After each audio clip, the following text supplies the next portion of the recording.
புஜ்ஜிமா, நீங்க எங்க இருக்கீங்க? மாமா உங்களுக்காக என்ன வாங்கிட்டு வந்திருக்கான்னு பாருங்க. ஹலோ புஜ்ஜி, எங்க இருக்க? டோரா வீட்டில்.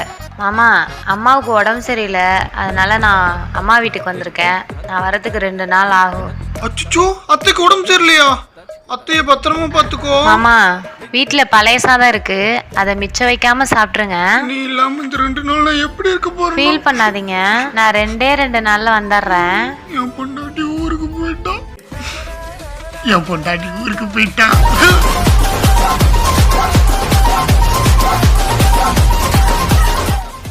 பழைய சாப்பாடுலாம் மனுஷன் நான் சாப்பிடுவான். அண்ணே, ஒரு பிளேட் சிக்கன் பிரியாணி, ஒரு பிளேட் லாலிபப், மற்றதெல்லாம் சாப்பிட்டு வாங்கிக்கிறேன். கொஞ்சம் சீக்கிரமா கொண்டு வாங்க. கல்யாணம் ஆனதுல இருந்து இன்னைக்கு தான் என் டேஸ்டா சாப்பிட்றேன். இந்த விஷயம் மட்டும் என் பொண்டாட்டிக்கு தெரிஞ்சிச்சு, அதெல்லாம் அப்புறம் பார்த்துக்கலாம். இப்போ சாப்பிடுவோம்.